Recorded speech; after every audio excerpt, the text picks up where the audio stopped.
दोस्तों, आज हम आपको अल्लाह की कुदरत का एक ऐसा करिश्मा बताने वाले हैं जो इस जमीन से बहुत ऊपर आसमान में देखने को मिला, जिसे देखकर एक हवाई जहाज के पायलट ने वहीं पर फौरन कलमा पढ़ लिया और वह मुसलमान बन गया। आखिर आसमान में अल्लाह का ऐसा क्या करिश्मा हुआ था कि एक जहाज के पायलट ने आसमान में ही कलमा पढ़ लिया और मुसलमान हो गया? यह जानने के लिए आप इस वीडियो को आखिर तक जरूर देखें। दोस्तों, इस दुनिया में दो तरह के लोग होते हैं। एक तो वह जो सिर्फ और सिर्फ अपनी ताकत, अपनी अक्ल और अपनी दौलत पर भरोसा करते हैं। ऐसे लोग अपनी कामयाबी की वजह भी इन्हीं चीजों को मानते हैं। ऐसे लोग भूल जाते हैं कि यह सब उनको देने वाला अल्लाह ही है। अगर अल्लाह चाहे तो वह एक पल में इन सब चीजों को वापस छीन सकता है। अगर आप भी यही मानते हो तो इस वीडियो को एक लाइक जरूर करें। और दूसरी तरह के लोग वे हैं जो इस हाल में भी अल्लाह पर भरोसा रखते हैं। उनका अल्लाह पर यकीन बहुत मजबूत होता है। ऐसे लोग अपनी हर मुसीबत और परेशानी में सिर्फ अल्लाह से मदद मांगते हैं और ऐसे लोगों को यकीनन अल्लाह की तरफ से मदद मिलती है। और याद रहे, ऐसे लोग ही दुनिया और आखिरत में कामयाब होते हैं। इस वीडियो में हम आपको अल्लाह पर भरोसा करने वाले एक ऐसे ही शख्स का वाकया बताने वाले हैं जिसको देखकर इस जमीन से बहुत ऊपर यानी आसमान में उड़ते हुए एक हवाई जहाज के पायलट ने भी कलमा पढ़ लिया और वह मुसलमान हो गया। दोस्तों, इन दिनों सोशल मीडिया पर एक वीडियो काफी वायरल हो रही है। इसमें एक ब्राजीलियन पायलट कलमा पढ़ते हुए दिखाई दे रहा है। वायरल वीडियो के मुताबिक हवाई जहाज में 170 लोग सफर कर रहे थे। उन मुसाफिरों में सिर्फ एक शख्स था जो मुसलमान था। बाकी के सारे लोग गैर मुस्लिम थे और इस प्लेन को उड़ाने वाला पायलट ब्राजील का रहने वाला था। जब यह प्लेन आसमान की बुलंदी पर था तो अचानक हवाई जहाज के दोनों इंजन खराब हो जाते हैं। दोनों इंजन काम करना बंद कर देते हैं। वह पायलट और उसका एक साथी पायलट जो अरबी जबान जानता था, दोनों ने बहुत कोशिशें की मगर इंजन ठीक नहीं हुआ। इस परेशानी को देखते हुए वह ब्राजीलियन पायलट अपने केबिन से ऐलान करता है कि हमारे इस हवाई जहाज के दोनों इंजन खराब हो चुके हैं। दोनों इंजन ने काम करना बंद कर दिया है और हमारा यह हवाई जहाज कभी भी क्रैश हो सकता है, कभी भी फट सकता है। जैसे ही उस पायलट ने यह जानकारी मुसाफिरों तक पहुंचाई तो जितने भी लोग उसमें सवार थे, सब के सब खौफ के मारे चीख पुकार करने लगे। सब में खलबली मच गई। जब जहाज में चीख पुकार कुछ ज्यादा ही बढ़ गई तो वह ब्राजीलियन पायलट अपने केबिन से बाहर आया। उसने देखा कि सब लोग चीख पुकार कर रहे थे, अपने हाथ पांव मार रहे थे। वहीं पर उसने देखा कि उनमें एक ऐसा शख्स भी है जो चुपचाप अपनी जगह पर आराम से बैठा हुआ है और अपनी सीट पर नमाज अदा कर रहा है। ऐसे मौके पर जब सबको अपनी जान की पड़ी है, सब अपनी अपनी जान बचाने की कोशिश में लगे हुए हैं, कोई रो रहा है तो कोई चीख रहा है, ऐसी हालत में वह शख्स बैठा हुआ अपनी नमाज पढ़ रहा था। पायलट ने जब उसको देखा तो पायलट भी हैरान हो गया, क्योंकि उस शख्स के चेहरे पर कोई गम या टेंशन नहीं थी, यानी उसके चेहरे पर खौफ नाम की कोई चीज नहीं थी। पायलट उस मुस्लिम शख्स को गौर से देखने लगा। उस पायलट ने देखा कि जब मुसलमान शख्स ने अपनी नमाज मुकम्मल कर ली तो उसके बाद उसने अपने हाथ अल्लाह की बारगाह में उठा लिए और अल्लाह से दुआएं मांगने लगा और कहने लगा, या अल्लाह, हमें इस परेशानी से निजात दे, हम सबको सही सलामत अपनी अपनी जगह पर पहुंचा दे। यह सुनकर वह पायलट और भी ज्यादा हैरान हो गया और सोचने लगा कि इस शख्स को अपने खुदा पर कितना यकीन है, क्योंकि उस पायलट का यह सोचना था कि जब दोनों इंजन ही खराब हो चुके हैं तो हमें इस आसमान में भला कौन बचा सकता है। थोड़ी देर बाद तो हम सब लोग मारे जाएंगे। जब उस शख्स की दुआ पूरी हुई तो वह ब्राजीलियन पायलट उस शख्स के पास पहुंचा और पूछने लगा, आप इस हालत में यह क्या कर रहे हो? सारे लोग खौफ के मारे चीख पुकार कर रहे हैं और आपके चेहरे पर कोई डर या खौफ नहीं है। यह सुनकर वह शख्स कहने लगा, मुझे मेरे रब पर पूरा भरोसा है, मुझे मेरे अल्लाह पर पूरा यकीन है। मैंने इस परेशानी के आलम में अल्लाह की बारगाह में हमारी और आपकी सलामती की दुआ की है। हम सबकी हिफाजत के लिए अल्लाह की बारगाह में दुआ की है और मुझे मेरे अल्लाह पर पूरा भरोसा है, हमें कुछ भी नहीं होगा। हम सब अपनी अपनी जगह पर बिल्कुल सही सलामत पहुंच जाएंगे। जब उस पायलट ने उस शख्स के मुंह से इतने कॉन्फिडेंस के साथ यह बात सुनी तो वह पायलट और भी ज्यादा हैरान हो गया। मगर इतनी अच्छी बात सुनकर उसके दिल ही दिल में सुकून भी पहुंचा। वह यह सोचकर अपने दिल ही दिल में बहुत खुश हुआ और सोचने लगा, चलो आज देख लेते हैं एक मुसलमान की दुआ में कितना असर होता है। यह मुसलमान आदमी मुसीबत में भी यह दावा कर रहा है कि हमें कुछ भी नहीं होगा। आखिर इसकी क्या हकीकत है? दोस्तों, उस हवाई जहाज के दोनों इंजन फेल थे और वह जमीन की तरफ तेजी से आ रहा था। और उस वक्त को ऐसा लग रहा था कि यह हवाई जहाज कभी भी क्रैश हो सकता है और इसमें कभी भी आग लग सकती है और हम सब इस दुनिया को छोड़कर चले जाएंगे, हम सब मारे जाएंगे। लेकिन उस मुसलमान की कही हुई बात उस पायलट को बार बार याद आ रही थी कि हमें कुछ भी नहीं होगा। इसीलिए वह इसके इंतजार में भी था। जब वह जहाज जमीन की तरफ तेजी से आ रहा था तो अचानक पायलट ने देखा कि उनमें से एक इंजन ने काम करना शुरू कर दिया है। सबने देखा यह तो अल्लाह का बहुत बड़ा करिश्मा हो गया। उस मुस्लिम शख्स की दुआ का ऐसा असर दिखा कि जहां कुछ देर पहले सब लोग चीख पुकार कर रहे थे, वहीं जहाज सुरक्षित लैंड कर गया और सब लोग खुशी के साथ उस जहाज से बाहर निकल गए। इस बात को देखकर वह पायलट इतना ज्यादा मुतासिर हुआ कि उसने कलमा पढ़ने का फैसला कर लिया। उसके बाद जब वह हवाई जहाज उड़ान भरकर सऊदी अरब के तब्बू के ऊपर से उड़ रहा था तो अचानक से वह जो दूसरा पायलट था जो अरबी जबान जानता था, उसने उस पूरी घटना की जानकारी देते हुए कहा, मेरा एक साथी है जो कि ब्राजीलियन है। वह इस्लाम से इतना ज्यादा मुतासिर हुआ है कि वह यही आसमान की बुलंदी पर ही कलमा पढ़कर मुसलमान होना चाहता है। फिर उसके बाद उस अरबी जबान वाले ने उसी जहाज में माइक पर अपने साथी को कलमा पढ़ाया और वहीं पर दोनों ने कलमा पढ़ा और मुसलमान हो गए। दोस्तों, यह अल्लाह का बहुत ही बड़ा करिश्मा है कि अल्लाह जब चाहे जिसको चाहे अपनी करम नवाजी से नवाज देता है और ईमान की दौलत से माला माल कर देता है। मगर यह भी याद रखें कि अगर दुनिया में सबसे ज्यादा किसी मजहब की बुराई होती है तो वह इस्लाम है और इस्लाम के खिलाफ बहुत बड़ी साजिश रची जा रही है। हमारे खिलाफ लोग साजिश कर रहे हैं, लेकिन इस्लाम को जितना दबाया जाएगा वह उतना ही उभरता जाएगा। दोस्तों, इंसान की तरफ से किए जाने वाले गुनाह और नाफरमानियां, चाहे वह कुफ्र की हद तक हों या आम या कबीरा गुनाहों से ताल्लुक रखते हों, फिर अल्लाह ताला की तरफ से उस गुनहगार बंदे पर मुसीबत, परेशानी या बीमारी में मुब्तला किया जाता है। अल्लाह ताला इरशाद फरमाता है, आपको कोई भी नुकसान पहुंचे तो यह तुम्हारी अपनी वजह से है। इसी तरह अल्लाह ताला ने और एक मुकाम पर फरमाया, तुम्हें जो भी मुसीबत पहुंचे तो वह तुम्हारे अपने अमाल की वजह से है। दोस्तों, अल्लाह ताला तो इतना रहीम और करीम है कि वह इंसान के बहुत से ऐसे गुनाहों को माफ फरमा देता है। हम इंसान यह सोचते हैं कि जब हम दुआएं मांगते हैं तो वह जल्दी कबूल क्यों नहीं हो रही, लेकिन उस इंसान को यह भी सोचना चाहिए कि अगर वह गुनाह करता है तो अल्लाह ताला उसे फौरन सज्जा क्यों नहीं देता। दोस्तों, अल्लाह ताला बेहतर जानता है कि किसको कब और क्या देना है, क्योंकि अल्लाह ताला 70 माओं से भी ज्यादा अपने बंदों से मोहब्बत करता है। इंसान इतना नाशुक्रा है, इतनी नमाजें छोड़ता है, ऐसे ऐसे काम करता है जिन्हें बयान करने में भी शर्म आती है। इसके बावजूद भी अल्लाह ताला उसे रिज्क देता है, नेमतें देता है, उसके गुनाहों को माफ करता है। लेकिन जब इंसान पूरी तरह से नाशुक्रा हो जाता है, पूरी तरह से गुनहगार हो जाता है और उसके ऊपर अल्लाह ताला का कोई डर बाकी नहीं रहता, तो फिर अल्लाह ताला उसे उसकी औकात याद दिलाता है ताकि वह जान ले कि उसे बनाने वाला सिर्फ और सिर्फ अल्लाह है। दोस्तों, जैसे कि अल्लाह ताला ने कुरान करीम में फरमाया है, जिसका तर्जुमा यह है, तुम्हें जो भी मुसीबत पहुंचे वह तुम्हारे अपने आमाल की वजह से है। अल्लाह बहुत से गुनाहों को माफ फरमा देता है।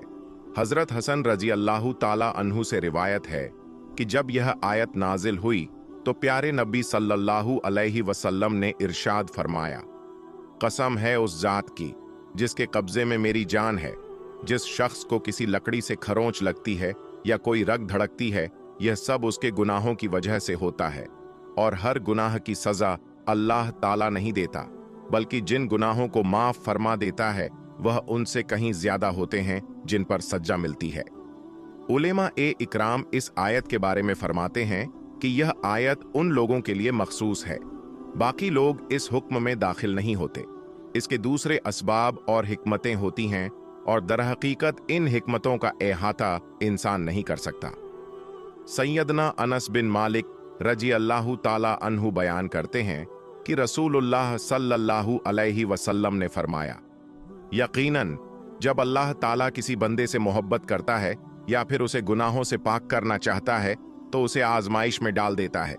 दूसरा सबब यह होता है कि अल्लाह ताला अपने साबिर और मोमिन बंदों का दर्जा बुलंद करना चाहता है, चुनांचे वह उन्हें मुसीबत में मुब्तला करता है ताकि वे अल्लाह की आजमाइश पर राजी रहें और सब्र करें। नतीजे में अल्लाह ताला उन्हें आखिरत में साबिरीन के अज्र से नवाजता है और अपने यहाँ कामयाब लोगों में शुमार करता है। अंबिया ए इकराम और नेक लोगों को भी आखिरी दम तक मुसीबतों का सामना करना पड़ा। अल्लाह ताला ने इन मुसीबतों को उनके लिए जन्नत में बुलंद दर्जा बनाने का जरिया बनाया। यही वजह है कि एक सही हदीस में है कि नबी सल्लल्लाहु अलैहि वसल्लम ने फरमाया, जब अल्लाह ताला के यहाँ किसी इंसान के लिए कोई ऐसा दर्जा मुकर्रर होता है जिसे उसके आमाल नहीं पहुंचा सकते, तो अल्लाह ताला उसे जिस्म, माल या औलाद की मुसीबतों में मुब्तला कर देता है। हजरत आयशा सिद्दीका रजी अल्लाह ताला अन्हा से रिवायत है कि नबी करीम सल्लल्लाहु अलैहि वसल्लम ने फरमाया, किसी भी मुसलमान को कोई कांटा या उससे बड़ी तकलीफ पहुंचे तो अल्लाह ताला उसके बदले में उसका दर्जा बुलंद कर देता है या फिर उसके गुनाह माफ कर देता है। इसी तरह हजरत अनस बिन मालिक रजी अल्लाह ताला अन्हु से रिवायत है कि नबी करीम सल्लल्लाहु अलैहि वसल्लम ने फरमाया, जितनी बड़ी आजमाइश होगी अज्र भी उतना ही अजीम होगा। अल्लाह ताला जब किसी कौम से मोहब्बत करता है तो उन्हें आजमाइश में डालता है, चुनांचे जो अल्लाह की आजमाइश पर राजी हो जाए अल्लाह उससे राजी हो जाता है। हम आपको अल्लाह के पैगंबर हजरत मोहम्मद मुस्तफ़ा सल्लल्लाहु अलैहि वसल्लम के बचपन का बकरियां चराने का बहुत ही खूबसूरत वाकया बताने वाले हैं, जिसको सुनकर आपका भी दिल खुश हो जाएगा। आज की वीडियो को आखिर तक जरूर देखें और अगर आपको अल्लाह के प्यारे नबी हजरत मोहम्मद मुस्तफ़ा सल्लल्लाहु अलैहि वसल्लम से सच्ची मोहब्बत है, यानी आप आशिक रसूल हैं, तो बस इस वीडियो को एक लाइक करके कमेंट में या रसूल अल्लाह जरूर लिखें। देखते हैं कितने आशिक रसूल आज की इस वीडियो को देख रहे हैं। तो चलिए दोस्तों शुरू करते हैं आज की वीडियो। दोस्तों, हजरत हलीमा सादिया रजी अल्लाह ताला अन्हा, जिन्होंने अल्लाह के पैगंबर हजरत मोहम्मद मुस्तफ़ा का बचपन में परवरिश की, जो आपकी दाई मुबारिका भी है, यानी आपकी रज़ाई वालिदा रही है। हजरत हलीमा सादिया रजी अल्लाह ताला अन्हा फरमा है कि जब से मोहम्मद मेरी जिंदगी में आया तो उनकी बरकत से मेरी तो जिंदगी ही बदल गई। आपकी बरकत इतनी थी कि जिनको देखकर हमने मोहम्मद का नाम ही बरकत वाला बच्चा रख दिया।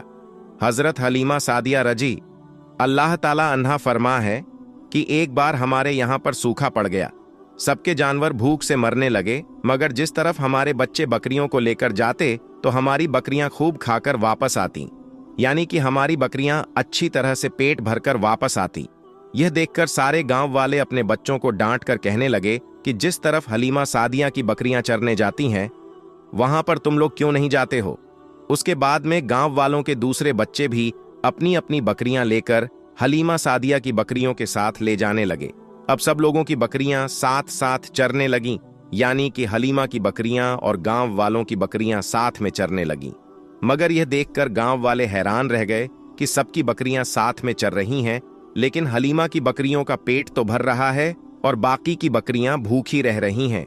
यह देखकर हलीमा सादिया कहती हैं, यह सब बरकत अमीना के लाल की है, यह सारी बरकत इस मोहम्मद की है।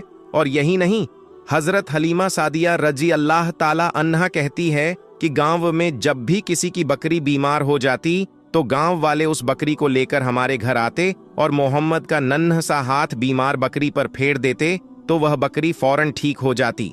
और यही नहीं, अगर गांव में कोई बच्चा बीमार हो जाता तो उस बीमार बच्चे पर मोहम्मद का हाथ फेर देते तो वह बिल्कुल ठीक हो जाता।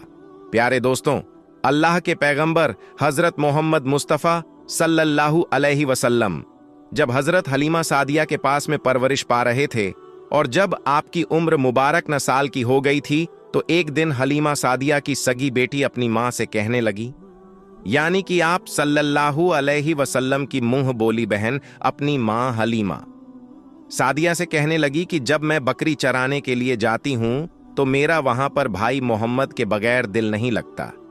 यह मेरी मां, मेरा एक काम करो, जब मैं बकरियां चराने के लिए जाऊं तो मेरे भाई मोहम्मद को भी मेरे साथ में भेज देना। तो यह सुनकर हजरत हलीमा सादिया रजी अल्लाह ताला अन्हा कहने लगी, नहीं बेटी, अभी मोहम्मद बहुत छोटा है, अभी यह बहुत नरम नाजुक है, कहीं इसको धूप लग गई तो देखो कितना हसीन और मुबारक चेहरा है, मैं इसको तकलीफ नहीं दे सकती। यह तो मेरा शहजादा है, अगर मोहम्मद के पांव में कोई पत्थर चुभ जाए, अगर जंगल में जाते हुए मोहम्मद के पैरों में कोई कांटा चुभ गया, तो अभी यह बहुत छोटा है, इसीलिए मैं इसको तुम्हारे साथ जंगल में नहीं भेज सकती। जंगल में जानवर इसको तकलीफ पहुंचाएंगे, वो इसको मशक्कत में डाल देंगे। यह सुनकर हजरत हलीमा सादिया की बेटी कहने लगी, ऐ मां, तुम धूप की बात करती हो, जब मैं कभी भाई मोहम्मद के साथ में बाहर जाती हूं तो आसमान से बादल आकर हम पर साया करते हैं। और अम्मी जान, तुम जंगलों के जानवरों की बात करती हो तो सुनो, जंगल के जानवर भाई मोहम्मद के मुंह को चूमते हैं, जानवर तो उसको सजदा करते हैं। और यही नहीं, जब भी हम भाई मोहम्मद के साथ बकरियां चराने के लिए जाते हैं तो हमारे सब काम आसान हो जाते, हमारी बकरियां भी इधर उधर नहीं जाती। जब हजरत हलीमा सादिया की बेटी बार बार इसरार करने लगी तो हजरत हलीमा सादिया ने इजाजत दे दी। उसके बाद दूसरे दिन अल्लाह के पैगंबर हजरत मोहम्मद मुस्तफ़ा सल्लल्लाहु अलैहि वसल्लम अपनी बहन और बकरियों के साथ जंगल में बकरियां चराने के लिए निकल पड़े। आसमान से एक बादल का टुकड़ा आप पर साया किए हुए था। इस तरह से 4-5 दिन आप सल्लल्लाहु अलैहि वसल्लम अपनी मुंह बोल बहन के साथ बकरियां चराने के लिए जाते रहे। एक दिन हजरत हलीमा सादिया रजी अल्लाह ताला अन्हा ने आप सल्लल्लाहु अलैहि वसल्लम को रोक दिया और कहने लगी, बेटे मोहम्मद, आज के बाद तुम बकरियां चराने के लिए नहीं जाओगे, क्योंकि अब मैं तुम्हें और तकलीफ नहीं दे सकती। ऐ मेरे बेटे, मुझे तुमसे बहुत मोहब्बत है, एक तो मुझे तुम्हारी यह दूरी बर्दाश्त नहीं होती, और दूसरी बात, तुम मेरे पास बहुत ही अजीज अमानत हो, इसीलिए आज से तुम रिया चराने के लिए नहीं जाओगे, तुम अब घर में ही रहोगे। इस तरह हजरत हलीमा सादिया ने पैगंबर हजरत मोहम्मद मुस्तफ़ा सल्लल्लाहु अलैहि वसल्लम को बकरियां चराने से रोक दिया। फिर आप अपनी बहन के साथ जंगल में एक दिन नहीं गए, उसके बाद दूसरे दिन भी नहीं गए। इसी तरह से 3 दिन तक बकरियां चराने के लिए जंगल में नहीं गए। तो तीसरे दिन हजरत हलीमा सादिया रजी अल्लाह ताला अन्हा ने देखा कि उनकी बेटी रोती हुई उनके घर आई। यह देखकर दाई हलीमा ने पूछा, यह मेरी बेटी क्या हुआ, क्यों रो रही हो? तो बेटी कहने लगी, अम्मा, हमारी एक बकरी को जंगल में एक भेड़िया उठाकर ले गया है। जब दाई हलीमा ने अपने बेटी के मुंह से यह बात सुनी तो दाई हलीमा की आंखों में आंसू आ गए। जब अल्लाह के पैगंबर हजरत मोहम्मद मुस्तफ़ा सल्लल्लाहु अलैहि वसल्लम ने अपनी मां हलीमा सादिया रजी अल्लाह ताला अन्हा की आंखों में आंसू देख, जब अल्लाह के पैगंबर हजरत मोहम्मद मुस्तफ़ा सल्लल्लाहु अलैहि वसल्लम ने अपनी मां हलीमा सादिया रजी अल्लाह ताला अन्हा की आंखों में आंसू देखे, तो आप सल्लल्लाहु अलैहि वसल्लम के आंखों में से आंसू बहने लगे, क्योंकि आपका दिल बचपन से ही बड़ा नरम था, किसी का भी दुख आपसे बर्दाश्त नहीं होता था। और दाई हलीमा तो आपकी वालिदा मोहतरमा थी। फिर आप सल्लल्लाहु अलैहि वसल्लम कहने लगे, अम्मी जान, आप रोती क्यों हो? हलीमा सादिया कहने लगी, ये बेटा मोहम्मद हमारी एक बकरी को जंगल में एक भेड़िया उठाकर ले गया, पता नहीं अब हमारी बकरी के साथ वह क्या करेगा। तो यह सुन अल्लाह के प्यारे नबी सल्लल्लाहु अलैहि वसल्लम ने फरमाया, अम्मी जान, आप रोना बंद कर दो, हम हमारी बकरी को अभी वापस लेकर आते हैं। यह बात सुनकर अम्मा हलीमा सादिया कहने लगी, नहीं मेरे बेटे, आप जंगल में मत जाना, भेड़िया खतरनाक होते हैं, वह कहीं आपको नुकसान न पहुंचा दे। इसी तरह दाई हलीमा मना करती रही, लेकिन आप सल्लल्लाहु अलैहि वसल्लम नहीं माने और कहने लगे, नहीं अम्मा, हम अभी हमारी बकरी को वापस लेकर आते हैं। उसके बाद अल्लाह के पैगंबर हजरत मोहम्मद सल्लल्लाहु अलैहि वसल्लम बकरी की तलाश में जंगल पहुंच गए। और एक सदा लगाई। सदा दी आपने साकी ने सहरा, इधर आओ, मेरी अम्मी की बकरी ले गया है, कौन बतलाओ। सदा सुनते ही सारे भेड़िए जानवर सब आए, झुकाकर सर सलामी दी, अदब उनका बजा लाए। ये जंगल के जानवरों, मेरी अम्मा हलीमा की बकरी वापस कर दो। बस आप सल्लल्लाहु अलैहि वसल्लम का इतनी फरमाना था कि जंगल के तमाम जानवर बकरी को साथ लिए दौड़ते हुए आए और उनके कदमों में झुककर सलामी देने लगे। इतना कहकर वह भेड़िए आपके कदमों में बैठ गए और निहायत ही अदब के साथ कहने लगे, ए अल्लाह के नबी, आप पर हमारी जान कुर्बान।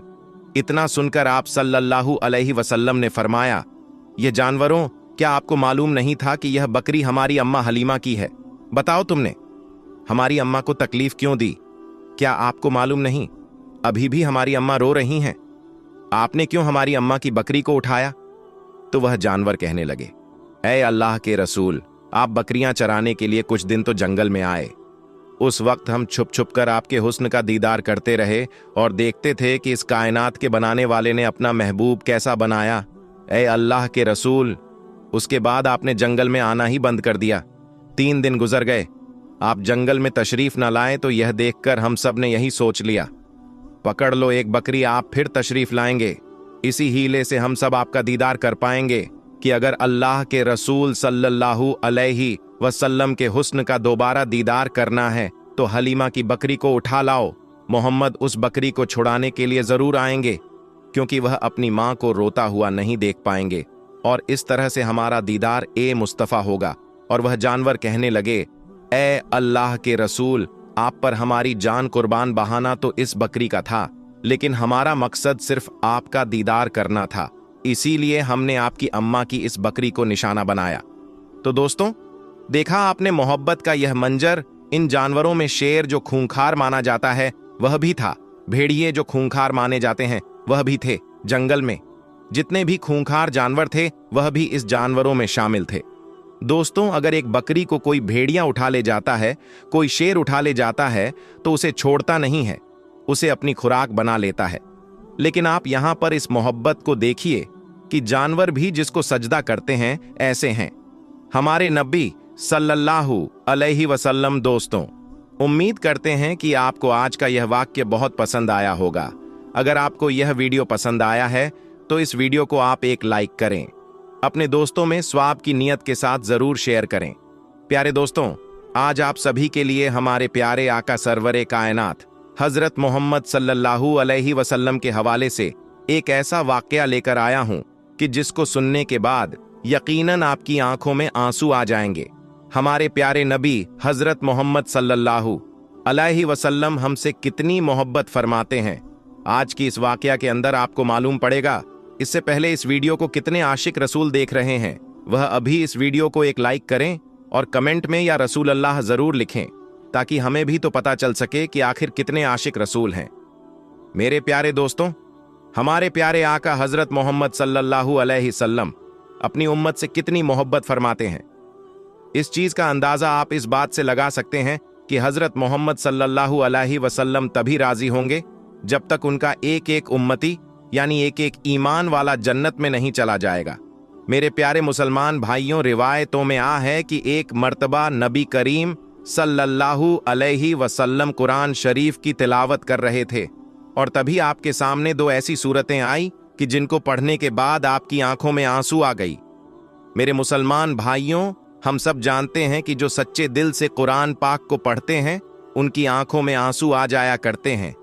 यानी ऐसी ऐसी बातें कुरान मजीद के अंदर कही गई हैं अजाब के हवाले से कि जिसको सुनकर यकीनन रूह का कांप जाती है।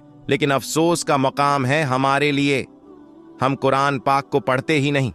जब तक हम कुरान पाक को पढ़ेंगे नहीं तो हमें मालूम कैसे पड़ेगा कि असल में कुरान पाक में लिखा क्या गया है। दुनिया वाले तो कुरान मजीद को पढ़ करके हिदायत पा रहे हैं और हम मुसलमान हो कुरान पाक को एक अलमारी में सजाकर रख देते हैं। ये बड़े ही अफसोस की बात है।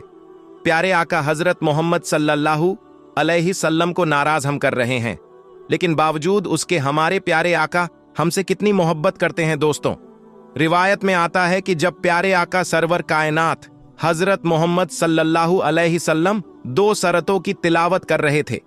पहली जो सूरत थी उसका तर्जुमा यह था। दोस्तों, अब हम आपको बताने वाले हैं की सच्ची हिकायत और नसीहत की किताब से यह वाकया आपको बताया जा रहा है। एक साहब कहते हैं कि मैं हर जुमा को सुबह फज्र की नमाज के बाद अपने वालिद साहब की कब्र पर जाया करता था और उनकी कब्र पर जाकर फातिहा खानी करता था, और उसके बाद मैं वहीं से अपने काम की तरफ निकल जाया करता था। एक बार ऐसा हुआ कि मैं जुम्मे के रोज सुबह फज्र की नमाज के बाद कब्रिस्तान गया। मैंने जैसे ही कब्रिस्तान में अपना पहला कदम रखा तो मैं बहुत हैरान और परेशान हो गया, क्योंकि उस दिन कब्रिस्तान में ऐसी खुशबू आ रही थी कि ऐसी खुशबू मैंने आज तक कभी नहीं सूंघी थी, और ना ही ऐसी महक मैंने उससे पहले महसूस की थी। आज मैंने उस नए खुशबू को कब्रिस्तान में महसूस किया था, और उस खुशबू ने मुझे बेचैन कर दिया, क्योंकि वह खुशबू किसी भी तरह से इस दुनिया की खुशबू नहीं लग रही थी। खैर, उसके बाद मैं अपने वालिद साहब की कब्र पर पहुंचा और फातिहा खानी करने लगा। उसके बाद मैंने देखा कि मेरे वालिद साहब की कब्र के फासले पर एक नई कब्र बनी हुई है। उस पर ताज़ा फूल और नई चादर रखी हुई थी। इससे अंदाजा लगाना मुश्किल नहीं था कि यह कब्र 2 या 3 दिन पहले ही तैयार की गई है। उसके बाद जब मैं वालिद साहब की कब्र से फारिग हुआ तो मैं वापस जाने लगा। फिर मैंने सोचा कि क्यों ना इस नई कब्र पर भी दुआए मगफिरत मांग लूं। यह सोचकर मैं उस नई कब्र की तरफ चल पड़ा और वहां जाकर मगफिरत की दुआ मांगने लगा। दुआ के दौरान मैंने महसूस किया कि जो खुशबू मैंने कब्रिस्तान में दाखिल होते वक्त महसूस की थी, वो खुशबू इस कब्र से आ रही थी। फिर मैंने उस कब्र की मिट्टी को मुट्ठी में भरा तो उस मिट्टी को छूते ही मैं एकदम से हैरान हो गया, क्योंकि उस कब्र की मिट्टी बहुत ठंडी थी, जैसे नम हो, लेकिन वह मिट्टी सूखी थी। इसलिए मैं इस बात को देखकर भी हैरान हुआ कि इस कब्र की मिट्टी कितनी ठंडी और नम है।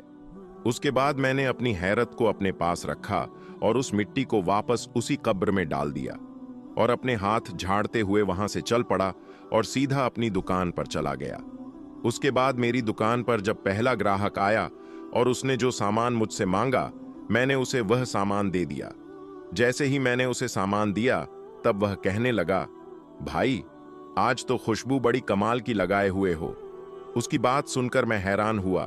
भाई, कैसी खुशबू? मैंने तो कोई खुशबू नहीं लगाई है, मेरे हाथों पर तो मिट्टी लगी हुई है। यह सुनकर वह ग्राहक कहने लगा, क्यों मजाक कर रहे हो भाई? आपने बहुत अच्छी खुशबू लगाई है, और वह भी ऐसी खुशबू की मैंने इससे पहले कभी महसूस नहीं की। इतना कहते हुए वह ग्राहक वहां से चला गया। अब मैं पहले ही हैरान था और फिर उसकी बातों को सुनकर और भी हैरान हो गया। सोचते सोचते जब मैंने अपने हाथ को अपने नाक के करीब ले गया तो मैंने महसूस किया कि वही खुशबू है जो मेरे हाथों से आ रही है। उसके बाद पूरे दिन मैं उस नई खुशबू को महसूस करता रहा। मैंने कई बार अपने हाथ भी धोए थे, मगर वह खुशबू मेरे हाथों में वैसे की वैसे ही रह गई। फिर अगले हफ्ते मैं ना चाहते हुए भी कब्रिस्तान की तरफ चल पड़ा। अपने वालिद साहब की कब्र पर दुआ-ए मगफिरत करने के बाद मैं उस नई कब्र की तरफ चला गया, यह सोचकर कि यह नई कब्र किसकी होगी। आखिर कौन है उस कब्र के अंदर जो इतना नेक है? उसने ऐसा कौन सा अमल किया होगा जो उसकी कब्र इतनी ठंडी और खुशबूदार है? उसने ऐसा कौन सा काम किया होगा जिसकी बदौलत उसको इतना बड़ा इनाम मिला होगा? यही बात सोच सोचकर मैं बहुत ज्यादा परेशान हो रहा था। यही सोचते हुए मैं कब्रिस्तान के काम करने वाले के पास जा पहुंचा और उससे पूछा, भाई, यह कब्र किसकी है? तो उसने मुझे बताया कि साहब, यह कब्र एक औरत की है। यह जानकर मैं और ज्यादा हैरान हुआ और सोचने लगा कि भला उस औरत को यह शानदार मुकाम किस तरह से मिला होगा। उसके बाद अगला दिन इतवार का था। देर तक सोने की आदत के बावजूद भी मैं सुबह फज्र की नमाज के वक्त उठ गया और सीधा कब्रिस्तान की तरफ रवाना हो गया। जैसे ही मैं कब्रिस्तान के अंदर दाखिल हुआ तो मैंने क्या देखा कि उसी औरत की कब्र पर एक बुजुर्ग आदमी कुरान पाक की तिलावत कर रहा है। फिर मैं अपने वालिद साहब की कब्र पर गया और दुआ-ए-मगफिरत करने के बाद उस आदमी की तरफ देखा। वो बुजुर्ग आदमी भी उस नई कब्र पर दुआ कर रहा था। जब वह आदमी दुआ से फारिग हुआ तो मैंने देखा कि उसकी आंखों से मोटे मोटे आंसू गिर रहे थे। वह सिसक सिसक कर रो रहा था और बिलख रहा था। मैंने यह सोचा कि इस आदमी को इस कब्र में सोने वाली औरत से बहुत ज्यादा मोहब्बत रही होगी। तभी तो यह उसकी जुदाई को बर्दाश्त नहीं कर पा रहा है। उसकी जुदाई के गम में सिसक सिसक कर रो रहा है। मैंने देखा कि वो बुजुर्ग आदमी दुआ से फारिग होकर वहां से जाने लगा। जैसे ही वह वहां से जाने लगा तो मैंने उसको आवाज लगाई, जनाब एक बात सुनिए, बस थोड़ी देर के लिए आप मेरी बात को सुन लीजिए। मैं माफी चाहता हूं, मैंने आपको तकलीफ दी, मगर मैं आपसे एक बात पूछना चाहता हूं, अगर आप बुरा ना माने तो बुजुर्ग कहने लगे, इसमें बुरा मानने वाली कौन सी बात है, पूछिए आप क्या पूछना चाहते हैं। उन्होंने निहायत ही अदब और मोहब्बत के साथ जवाब दिया। मैंने कहा, जी शुक्रिया आपका, अभी आप जिस कब्र पर दुआ मांग रहे थे यह कब्र किसकी है, अगर आप मुनासिब समझें तो बता दीजिए। तो वह बुजुर्ग कहने लगे, जी आप ये क्यों पूछ रहे हैं। तो मैंने कहा, दरअसल इस कब्र से आने वाली खुशबू ने मुझे बेचैन कर दिया है। तो दोस्तों आज की इस वीडियो में बस इतना ही। हम मिलेंगे आपको अगली वीडियो में।